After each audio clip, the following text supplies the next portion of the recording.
welcome, turn off the lights, close the windows, and stay. Hit subscribe, things are about to get dark. 6:08 p.m, this was in 2015. I had taken a road trip to a forest a few hours from me. There was a hike up to an abandoned fire lookout that I was really excited to explore. I should mention it was technically illegal to go inside it or camp in it, as it wasn't kept up with and could be structurally unstable.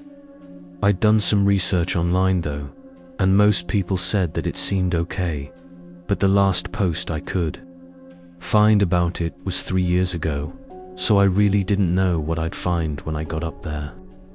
Anyway, I found a small ditch on the side of the road that I could park in. Then, I got out my backpack with 2 days worth of gear and started the hike. With trips like this, there aren't usually defined paths to get there. So, I used a handheld satellite GPS that allowed me to make sure I was going the right way. But really, the whole time, I was just cutting through unknown terrain in the woods. The hike from the road was about 4 to 5 hours. The further in I got, the more dense and rough the terrain got. I was really banking on the fire lookout to still be intact and good enough for me to camp out in. But I guess if not, then I was just going to have to find somewhere else nearby to set up my tent and sleep at. After the pretty tiring several hours of hiking through the woods, I finally got there. I could see the building peeking out above the trees, and when I got closer, it actually looked decently in shape. The paint was worn off, of course, but it seemed to be holding up well. I gave the support beams a few pushes, and they were really solid. So, I tried my luck climbing up the ladder. It was metal and felt sturdy, but still creaked with every step up. When I got to the top, I was in awe for a moment at the views. I could see basically the entire forest. There were no buildings or roads or houses for miles in all directions. It was just the woods. After taking in the view, I went around the ledge and inside the lookouts. It was really small, not like one of those big ones that you see get turned into Airbnbs or whatever. This was just one room, maybe 150 square ft. It had a decaying bed in the corner and an old wooden desk in the other corner with rotting windows spanning the entire wall. There wasn't too much else to look at in there, so I put my bag down and rolled out my mattress and sleeping bag, then heated up a meal on my mini camping stove. Once the sun was setting, I walked out to the ledge and watched it. It was by far one of the best views I'd ever seen. I felt like it went by quick, though, and then it was just darkness. It was cloudy out, too, so no moonlight or stars were lighting up the sky. With nothing else to do though, I stayed sitting out on the ledge for a while. It was probably an hour into the night when I saw something below me. There was a light moving around in the trees. What was strange about it, though, was it wasn't like an artificial light. It had this orangus hue and was kind of flickering, kind of like a campfire would, which led me to believe it was a torch. He was moving between the trees in the forest, not too far from where I was. The chances of someone else being out here at the same time as me in such a remote part of the woods were really slim, given there wasn't even a trail to get here. Also, traveling around at night without a normal flashlight and using a torch was pretty odd. I watched as the light moved under the trees for a while. Then it went behind something where I could no longer see it. For the next 30 minutes, I never saw it appear again. I still stayed out on the ledge, though, taking in the calmness and quietness of the night. Eventually, the wind started to make it a bit cold, so I stood up to take in one last view before heading inside. When I looked below the ledge, though someone was there. They were standing at the bottom in the grassy area between the fire lookout and the woods. It looked like they were looking directly up at me. Maybe it was the person with the light I saw earlier. "Hello," I called out. I didn't know what else to say. They didn't move or say anything back to me. It was just this strange 10 or 15 seconds of looking at each other before they lifted up their hand, like in an acknowledging way or apologizing. Then they turned around and walked into the woods, still with no light on. Obviously, that was incredibly creepy and eerie, but for some reason, in the moment, I felt so sure that it was just another hiker wanting to stay in the lookouts. It was probably just looking up, trying to see if anyone was inside already. Why? He hesitated to respond and only lifted his hand up. I don't know. I stayed outside for a little longer, but not seeing anything else, I went inside and got my sleeping bag to warm up. It was a little bit hard to fall asleep because of the wind hitting the windows and the wooden beams creaking under me. But eventually I did manage to pass out. It's hard to really know how much time passed, but when I woke up, the wind had settled down and it was still very dark outside.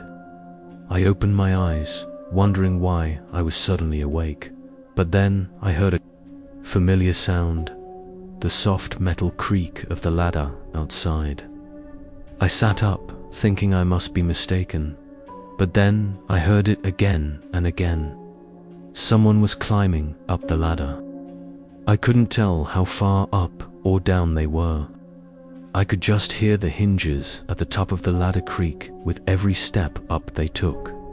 Outside the windows, though it was completely dark, I unzipped my sleeping bag and got up, heart racing as I grabbed my backpack and walked onto the ledge. During the 20 or so seconds that it took to get up, the creaking got louder and faster, like they were hurrying before it suddenly stopped just as I made it out to the ledge. I stood in place for a moment, waiting for another sound. Then I slowly walked around the walkway and peered around the corner at the opening to the ladder. No one was there. I carefully walked closer and felt my heart rate increasing as I leaned over and looked down. Nobody was on the ladder. I was just in shock for a second, confused and scared and unsure what the hell was going on. Then a sudden sequence of footsteps came rushing around the wooden walkway behind me. I only caught a glimpse of their dark figure running between the windows on the other side. I didn't hesitate to lower myself onto the ladder and hurry down. It was terrifying trying to climb down the slippery metal ladder as my whole body was shaking from the adrenaline rush with someone chasing right above me. I got halfway down before I saw their head peer out from above. I didn't stop until I got to the bottom and into the woods. Honestly, I don't know why I even grabbed my backpack when I got up to see what was going on, but it was the best decision I ever made, maybe even saved my life. With my flashlight and GPS on me, I was able to hike my way out of there and back to my car. As far as I know, I wasn't followed. I drove away and never looked back. I was camping at a small lake for the weekend. Really, this wasn't supposed to be anything special. Just a few days in the woods by the water to relax and nothing more. The first day was exactly that. I got there, set up camp, and chilled for the whole day and night. This was kind of out in the middle of nowhere. It had a thin footpath leading to it, but it wasn't marked on any maps online or anything, so only locals would probably know about it. My dad used to take me here when I was a kid. In all my years going out to that spot, both as a kid with my dad and as an adult by myself, never once was anyone else here. Honestly, there was never even any signs of anyone else ever having been there. Anyway, on my second day, I spent my time walking around the water and I guess just thinking to myself, I must have circled the lake 3 or 4 times. During those hours of walking, everything was quiet and nice. But then, on one of my laps around the lake, I happened to spot some footprints in the dirt just on the edge of the treeing. I had been walking the same circle over and over and never saw them before. Where they were, it was so clear and obvious. I don't think I would have missed them. They also looked pretty new.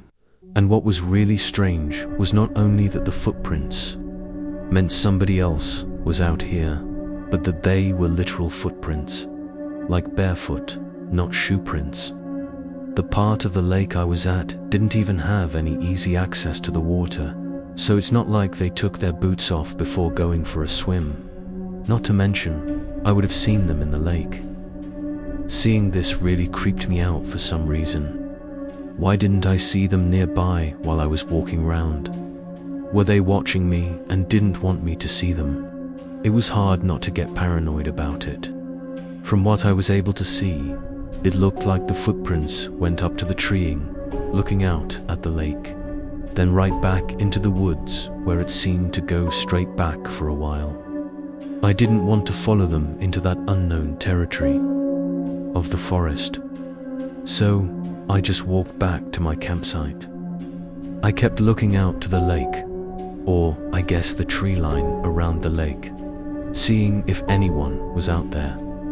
I never saw anyone. As the sun started to come down, the paranoia started to build up again. Something about the footprints just felt off, and knowing that they were likely still nearby, it wasn't a comforting feeling. When it got darker, I fueled up my campfire with a good supply of wood and sat around it. I did whatever I could to keep my mind off of it, but it was pretty difficult. Part of me felt justified in feeling uneasy, and another part of me felt like I was overreacting for no reason. But not too far into the night, I heard footsteps approaching from the trees. I instantly turned and faced the darkness they were coming from. There were more than one. It sounded like two people slowly walking closer to my campsite. I stared in their direction until they suddenly came into the light.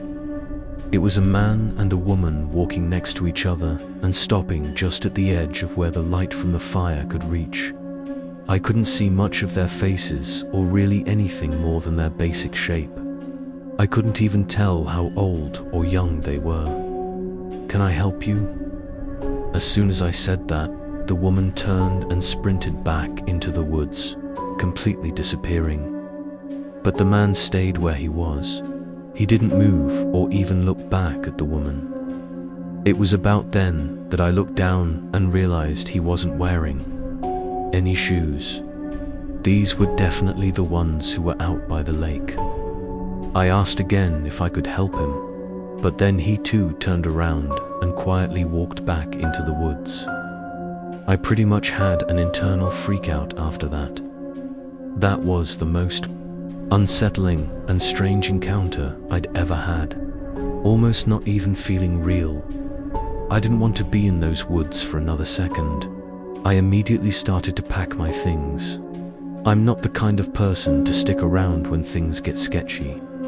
Thankfully, my setup was easy to put up and take down, so I had everything tied down in my bag and ready to go within a few minutes. I didn't know where they went, but I didn't want to still be here if they came back. I kicked out all the unlit logs from the fire so it would burn out soon after I left. Then I hurried into the woods. The walk was nearly 2 hours. For the first 10 minutes, I was really on edge, unsure if I was being followed, but the further away I got, the better I felt. It was about 40 minutes into the walk. The whole woods was silent, not even any crickets or anything, when I suddenly heard running footsteps nearby. It was in the distance, maybe 100 feet from me, and it was definitely a person. I couldn't see anything though, so I had to just keep walking. Only a few minutes later, I heard it again, this time on the other side of me. The footsteps seemed quieter than they should have been, too. which led me to believe that they were running barefoot and that it was the same two I'd seen at the lake. If they'd been stalking me this far into the woods, who knows what they were trying to do. For a while, I'd keep hearing running footsteps in the distance, just short bursts like they were quietly stalking me and then suddenly sprinting away. I can't think of anything that would have been more terrifying than that walk through the woods. Somehow, though, I made it back to my truck. I was able to make it out of there. I wish I had more to say, or that I figured out who that man and woman were, or what they were doing out there, but I have nothing. Maybe I'm insane, but sometimes I wonder if they were even alive or not. I don't know, and I'm not sure I want to. I never went back. I'm a 4-year-old female from northern Arizona. This was a couple years ago. At the time, I was living out of a small camper van traveling along the west coast. There is a lot of different lifestyles. People like to live in these types of vans, or RVs. I always tried to keep out of the big cities and stick to small towns for camping in between destinations. But for the most part, I liked to camp out in the backcountry. Being in the middle of the woods with nobody else around was where I found myself most comfortable and where I most enjoyed the lifestyle of traveling. I think part of it is that it was always safer to be out by yourself in the forest than it was to be stealth camping in a busy parking lot in the middle of a city. Don't get me wrong, it can still get creepy at night, but I always know I'm better off out there with nobody around. This week, I was slowly traveling between 2 big cities in Washington. I was taking my time, staying on the back roads and hunkering down at campsites for several days at a time. On this day, I pulled off the road and onto a small dirt trail, going deep into the forest. There were a few pull-off spots, but none were taken, and it looked like nobody had been down here in a while. So, I kept going, hoping to secure a larger and more scenic spot. At the end, there was a large circle to pull off on. It wasn't scenic, just surrounded by trees, but it was large and secluded and peaceful, and even had a stone circle in the middle for a campfire. I leveled out my van and parked. Since it was the middle of spring, it was raining pretty much every day here in Washington, so there wasn't much for me to do outside. I opened the side door to my van for some fresh air while I cooked a meal. On my propane stove, it was around sunset, so I still had several hours before I'd be in bed. Over the next 30 minutes, the sun fell past the horizon and the rain started picking up. I shut the door to keep the water out and instead cracked open one of the small windows near the back of the van. I sat on the bed and watched a show on my laptop. But midway through it, a glare came in from the open window behind me. It was a light reflecting onto the screen of my laptop. Before I was able to react, it went away. It didn't move away though. It turned off as if someone switched the light off. When I turned around and looked out the window, I saw nothing. It was really dark and still pouring down outside. I had no way to know how far the light came from or what it even was. Being on a trail with other pull-off spots, I had to assume it was just another camper. Maybe their headlights that somehow found its way through the trees and shined into my window. Then they quickly turned their vehicle off. The only problem with that was the light didn't come from the road I came down. Behind my window was just trees. Maybe there was another trail I didn't know about.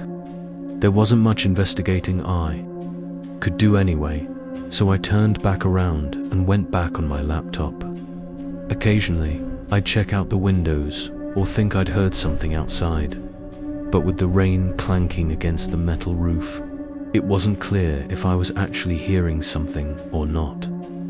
Every time I looked though, I never saw anything to confirm that something was out there, so I didn't worry myself too much. I want to say it was about 10 or 11 when I decided to call it in for the night and try to sleep. I turned off everything in the van, closed all the windows, and drew the shades. It was nearly pitch black inside.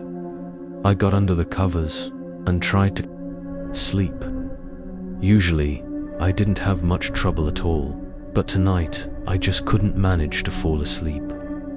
Unfortunately, the rain picked up even more after an hour and thunder started rolling in. It was very loud and made it impossible to even try to sleep.